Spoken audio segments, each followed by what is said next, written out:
O programa já vai começar, mas antes eu quero te convidar para se tornar membro do nosso canal aqui no YouTube. Por R$ 14,99 por mês, você tem acesso a conteúdos exclusivos, aprofundando os assuntos mais importantes do momento. E você já segue o IB nas redes sociais? O seu apoio é muito importante para nós. Desejamos a todos um bom programa.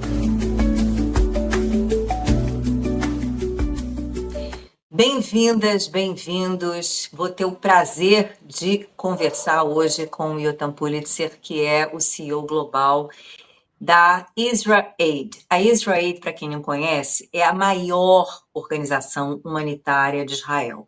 Começou em 2001 e já atuou em mais de 60 países, nunca tinha atuado em Israel, dentro de Israel, até o 7 de outubro de 2023, precisamente no dia 8 de outubro, entrou em ação em Israel, dando assistência aos sobreviventes de um kibbutz que estavam exatamente ali no Mar Morto, num hotel que foi, na falta de palavra melhor, como diz o Yotam, se tornou uma espécie de campo de refugiados. Eram sobreviventes do kibbutz Be'eri, que foi um dos mais afetados pela, enfim, tragédia do 7 de outubro, mais de 100 pessoas mortas e muitos sequestrados e por aí vai. A gente vai passar para o inglês, agora a gente está fazendo ao vivo, essa entrevista vai ser legendada, então se você preferir depois para assistir a ela ou revê-la legendada, enfim, teremos essa versão. Yotam,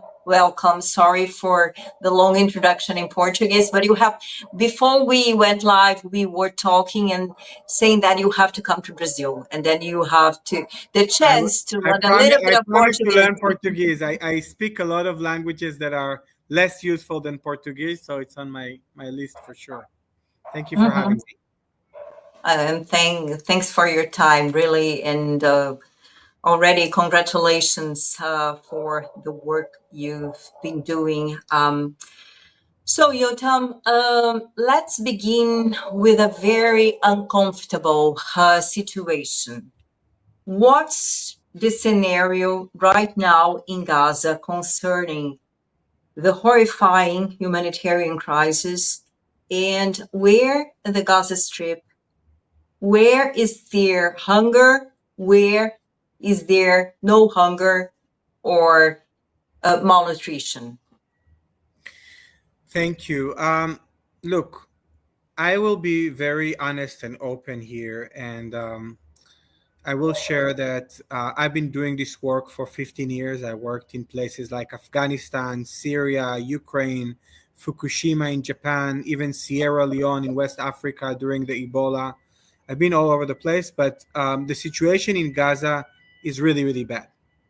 It's really, really bad from a humanitarian perspective because we have to remember that Gaza is very different than many of the other war zones where we've been operating. The big difference is that the active fighting and the place where the population is are just in one condensed area. You know, in the case of Ukraine, where we've been operating since the Russia invasion in 2022, most of the population who were in the active war zone, they went to Poland, they went to Western Ukraine, they flee for safety. In the case of Syria, where we also worked for many years during the civil war, people moved to Lebanon, Jordan, Turkey, Greece, Germany, which is where we supported them. Very few stayed in the actual war zone. In the case of Afghanistan, we helped a group of Afghan girls escape Afghanistan. I was actually there on the border for 2 months, pulling out these Afghan girls. And when the Taliban took over, again, the main fighting area was not where the population was. So, and that's the biggest difference. Gaza is completely different. So you have a very small piece of land, 2.3 million people, and the biggest challenge when it comes to Gaza is the balance between the security situation and the humanitarian needs. And I don't want to say that it's impossible, but it's almost impossible to balance between these two. We've also seen so many times and heard so many times how Hamas is using the civilian as human shields. So this complex environment and created a very difficult mission, which is, again, to fight Hamas, but also provide humanitarian aid.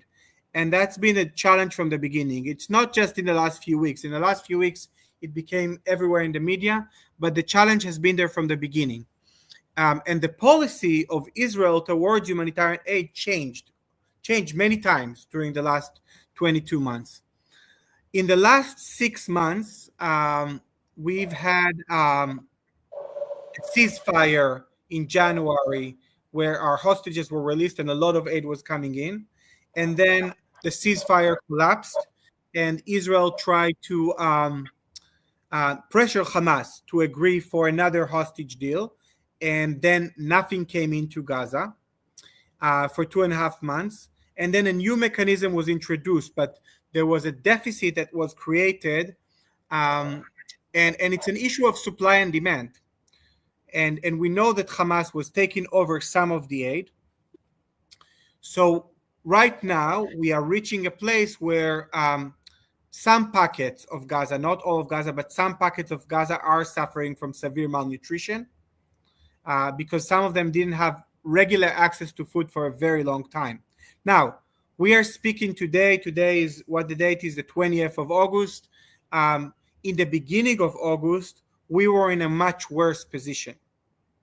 So the situation is getting a little bit better because in the beginning of August, Israel changed its policy and decided to flood Gaza with aid.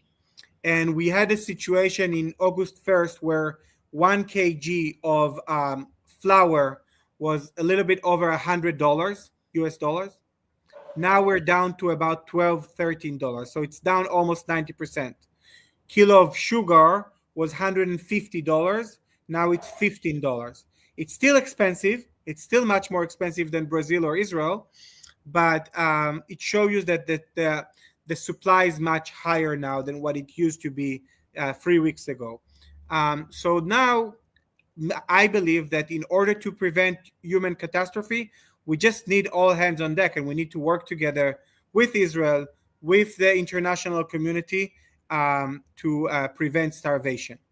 I'm not getting into the blame game, Leila, and I think you may want to ask, and I think what everyone is dealing with is who is blamed. I think it's important, but more important is how we prevent human catastrophe, how we save lives. And the only way to do it right now is to work together with Israel and for Israel to be part of the solution and not, as many big parts of the world see us as part of the problem. You gave an interview like 2 weeks ago to Dan Senior, who hosts the Call Me Back podcast. Right. And it's very interesting because you explain that your organization builds bridges, right? And that you work in partnership with UN, for instance, UNICEF. Also, well, the IDF, that's necessary too, but all the countries, all the organizations, right? And this collective work is fundamental right now, right? Yeah, absolutely. I mean, it's the only way that we can make it work. And unfortunately, we are the only organization right now that talks to everyone and try to bring everyone together because so many people, and again, I think the media is not helping, I have to say, is focused on the blame game. And it makes you think that people have a political agenda instead of a humanitarian agenda. Our agenda is only humanitarian. It's always been humanitarian way before October 7. As I mentioned, we have worked not only in Ukraine, we worked in countries like Afghanistan and Syria that don't have diplomatic relation with Israel. And we're doing it purely because of the human suffering and because we feel like we can make a difference. And right now, in the context of Gaza, we realized that, in the beginning when it all started, I thought that we can't get involved because we are Israelis, because we're called IsraAID. But then I realized that that's actually our advantage because we are the only organization that understands both sides. And we understand it right now. In order to be very pragmatic and solve these issues, we really have to balance, again, between Israel's security and the humanitarian needs. And we have the trust of the humanitarian community. We've been working with them, including with the UN, including with many organizations like World Central Kitchen and others that we've been working with around the world. And we are Israelis, so we have the relationship with the Israeli authorities and with the IDF. And specifically in the IDF, there's one unit called Kogat that is coordinating all of the aid going into Gaza. And we have been working very, very closely with them to solve these problems and issues, and to build these bridges. And again, it's been extremely, extremely challenging. And at this point of time, the reason I spoke out at this podcast, and I'm speaking to you now, and I spoke at CNN and Fox and many other publications, is because I realized we got to a point where everyone is playing the blame game and not enough people or organizations are focused on saving lives. And I'm really talking about everyone. So I'm not, the problem is not just from one side, the problem is from all sides right now. But you cannot have boots on the ground in Gaza. Correct me if I'm wrong, right? Because you began operating in Israel on October 8th, 2023. And then after what happened to the World Central Kitchen workers, right, you decided we'll have to do something in the Gaza Strip as well. And that's how you began. But you cannot have personnel there in Gaza, right? And then you managed to get things inside the Gaza Strip. I mean, medicine and equipment for hospitals and food, of course. Yeah, exactly. So we cannot be boots on the ground in Gaza because that will put our staff at risk and also whoever works with us at risk. Even when I'm talking to you, I can't share the names of many of our partners on the ground in Gaza because we don't want to put their lives at risk. So the way we operate is we are providing all the solution, the logistical, the facilitation, and coordination support from Israel. And again, that's also part of the policy. In the beginning of the war, the official policy was that nothing comes in from Israel. The things that came through Egypt. Then after a couple of months, Israel opened the crossing and the policy changed. So now, as an Israeli, if I want to buy medicine, I can buy it in Israel. And it makes a lot of sense because it's much more efficient. I don't have to ship it from the other side of the world. I can buy it here. I can support the local economy, and I can bring it quickly to our partners in Gaza. So that's what we've been doing. We sent more than 350 trucks. We are providing access to clean water. We sent 30 doctors, not from Israel, from a neighboring country into Gaza. We are also supporting some of the medical evacuations for people who are wounded in Gaza to also other countries in the region that are treating them. So we're really serving as this logistics hub, facilitation and coordination group that is here just purely to solve problems. And look, we have reached already through our work almost 200,000 people, 194,000 as of yesterday, through these different programs and different support. But of course, when we're talking about the acute needs of 2.3 million people, we are scratching the surface, so we need to do much more, and we need more partners and supporters for this work. And do you need more money as well in terms of donations? How are you doing? Yeah, so we are raising $10 million for Gaza, and again, it's not enough. It's obviously considering the needs, it's small, but we do think that we can reach, with this $10 million, we can reach 500,000 people through direct aid, through the different programs that I mentioned. We have raised 70%. We have raised close to $7 million right now, so we still have 3 more to go. But again, if there's people who want to support more, obviously the needs are bigger. In Israel, just since October 7, we invested $21 million in 16 communities in the south. Now we are also focusing on recovery of communities in the north. During the Israel-Iran war, we supported about 6,000 people who lost their homes. So there's a lot of support programs still ongoing in Israel, and budget-wise, it's still a bigger program. But obviously, the needs in Gaza are insane. So we really need to ramp up our support, and we are looking for more funding. What I'm happy to share is that, especially since we started to share these stories, many donors are reaching out, especially people from the Jewish communities around the world and in Israel too, I think that are seeing these images, they feel helpless. They feel like they want to do something, but they also want to make sure that the aid is actually reaching the people who need it, that it's coordinated with the IDF, that the organizations that are on the ground are vetted and approved. And that's why they are doing it with us, because it provides them all these assurances as opposed to just donating it to random organizations. Yeah, and you get no government money, right? Correct. We are not getting any significant government funding.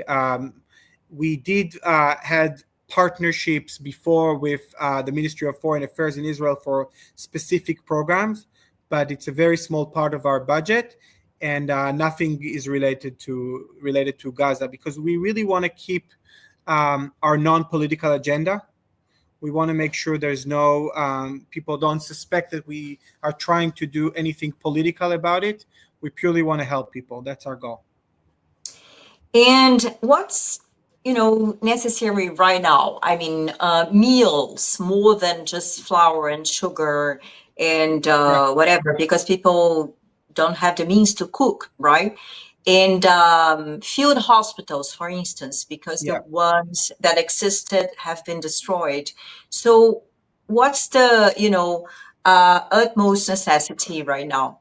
So thank you. No, look, first of all, when it comes to food, I think what we all need to understand is that when we reach this level of severe malnutrition, again, not the whole population, but some pockets of the population, and especially children and elderly people who are more vulnerable, just more flour, more bread, or more rice is not going to do it. They need vitamins, they need vegetables, they need nutritional supplements. So a lot of our work right now is to bring these formulas, these nutritional supplements that are basically part of a medical treatment for people with severe malnutrition. So that's very much needed.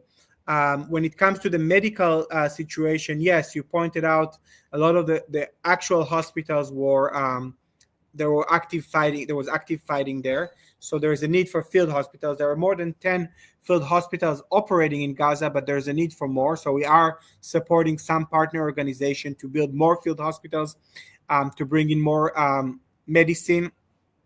Medical evacuation is very important, because even with field hospitals, a lot of them don't have the capacity to provide specific surgeries or, for example, long-term cancer treatments, etc. So you need to support these medical evacuations. Some countries are taking people from Gaza, not enough, but the UAE, especially the United Arab Emirates, and they're in a unique position because of the Abraham Accords. They're able to do more with Israel to support the people in Gaza, and we are also part of this effort. And access to clean water. Look, the water sources in Gaza, many of them have been contaminated or destroyed. So we're also working on these water desalination projects. We're right now providing access to clean water for 7,000 people every day. But again, the need is much, much bigger. And we are not even touching, Leila, the long-term needs, the recovery needs, which, talking about mental health or education or livelihood and income. And we are not there yet. Right now, it's really about alleviating suffering and human life. And again, I don't know, and you don't know, and unfortunately, I don't know who knows what the day after in Gaza would look like. So right now, really, the focus is about preventing or minimizing the suffering. But I think it's important to start think about, what the future would look like, not just from a political perspective, but from a recovery needs. And the last thing I'll say is that we are very worried also about the coming winter. I mean, we're still in August, but many people don't have the most basic shelters. So we are planning to focus more on tents and shelters in the near future, and that's going to be costly. And we will need a lot of support. And where in Gaza is the situation worse? In the north? Would that be in the north? Yeah, it's in the north because that's the area where there's the highest level of fighting, and that's where access is very challenging because of the fighting. And so many organizations really struggle to get their supplies there.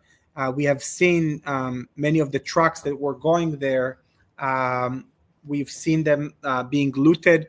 Again, in most cases, it's not exactly looted. It's basically just desperate group of people who are jumping on and taking whatever they can. So it's been really challenging to bring in supplies there. We have, talking to our partners and colleagues, we've seen more supplies coming in there now. So the situation is improving there too, but it's much more concerning than the South. Do you picture yourself going there? And have you been to Gaza before? I mean, before October 7th? Because you talked about in the podcast about a dehumanization, and this is so serious. And getting to know each other, to look into someone's eyes, right? That changes everything. So I keep thinking that would be so transformative to all partners involved. Yeah, you're absolutely right, and I think that dehumanization is, by the way, from all sides. It's not just towards people in Gaza; it's towards Jewish people, it's towards Israeli people, it's towards everyone involved. But I think it's so important, this human connection. Look, we now have in our team Palestinian people working for IsraAID. We are interacting on a daily basis with our partners on the ground, and already they told us how much just being interacting with us changes their perspective. One of my closest partner in this is a Palestinian woman who is one of the bravest people I know, and she said that again, we are not putting our logo because we don't want to put anyone at risk, but she says that there are hundreds, if not thousands, of people in Gaza who knows that there is an Israeli organization helping them, and it's really, really changed people's perspective. She also told me something that I always share, and we are now starting to work with another partner on a new initiative to help orphans in Gaza. The estimate is that there are about 30,000 orphans just because of this war. Wow. So we know that they need a lot of help, like every orphans who lost, their parents. But also, we know that these orphans are at the higher risk to be radicalized, and that's why it's even more important to support them. A, because of the humanitarian needs, but B, because we want to prevent radicalization. We want to de-radicalize, and I think the future of these children, especially these orphans, is so important. So going back to your question, for me to be able to lead an organization that is supporting orphans in Gaza, and by doing so is saving their lives, but also preventing them from going in the wrong direction in the future. I'm doing it, for these orphans, but I'm also doing it for my children. I have 6-year-old twins. I'm doing it because of their future. Wow. And if you could choose the day after, if you could choose the path you consider the right one for this war to end, and for a peaceful future for all the stakeholders involved, Israelis and Palestinians and everybody else, what's your dream? Yeah, no, it's a good question. I wish more people would think about it, right? Like including the leaders of the region. I talk a lot about the concept of post-traumatic growth, PTG. I actually gave a TED talk about it a few years ago. It's this notion that, and I've seen it in the worst places in the world. I've been doing this work for 15 years. I went to 85 countries. Israel worked in 64 countries. So I've seen how in the worst situation, the worst disasters, whether it's a natural disaster or a man-made disaster, there's always the opportunity not just to bounce back to where we were before the disaster, but to bounce forward. And that's the concept of post-traumatic growth, that we can build back better. And that's my hope for the region, for Gaza and for Israel, and for the south of Israel where we worked with. And it's hard to imagine that. Obviously, now it's still so painful. We still have our hostages there. one of my mentors was killed on October 7th. It's a woman who was actually a peace activist. And so it's still so painful, and it's very hard to see. But again, my hope is that because this has been so painful for people in southern Israel, for people in Israel, for people in the Jewish community, and of course for the people in Gaza, that it will help everyone here and the big majority of people on both sides to do everything we can to make sure that we build a safer future for everyone here. And again, I really do think it might be a cliche, but it's that the only way to do it is if we work on this together. So I'm not in a position to plan the political scenario. But again, I do see, and I know it's hard for people to see hope in this situation, but I am hopeful and I am optimistic that we will be able to build back better, both in Gaza and in the south of Israel, and to work together and collaborate. I mean, that's the only way forward. Wow, that's so good to hear, really. And we have a lot of work for that, Leila. We can't just let it of happen. Course. It's not Of going to course. happen by itself. I think that's the other thing that I realized, that, politicians, leaders, I mean, it's just not going to happen by itself. We definitely, I see our role in the humanitarian and the recovery, but we will need the business community. We will need the education. We will need to work on this together. And it's important not just to save lives. It's important in order to prevent suffering on our side too. And as you said, good things can come out of tragedies. You met your wife in Fukushima, right? Yeah, exactly. We call it disaster dating. Some dates turn into disasters. We had many of those, right? And some disaster turn into a date. Yes, good things can come up. It's not where I was planning to meet my wife, but that's where I met her. And we now live together in Israel, and we have two, beautiful twins. So, yeah, good things could happen from it for sure. Mm-hmm. And what do you make of this bicultural relationship? Because I understood she's a Japanese, right? She was born in Japan. Am I right? Yeah. Japanese is how I call her, because she became, yes, she was born in Japan. She never been to Israel before meeting me, and but she really loves this country and the people and the culture and my family, and my family loves her more than they love me. So it worked well, and our children speak Hebrew, Japanese, and English. And she's doing a lot of really interesting business development between Japan and Israel. So it worked well from many perspectives. Of course, it's not always easy, but I'm calling you from Tel Aviv. She's right now with our kids in Japan. I'm going back there next week, then just for a short break, and then coming here because now our work is focused on here. So yeah, it's not necessarily an easy journey, but so far it's worth the ride. And after all, it's about building bridges as well, right? Yeah, absolutely. So when I gave my TED talk about how disasters can turn into opportunities, the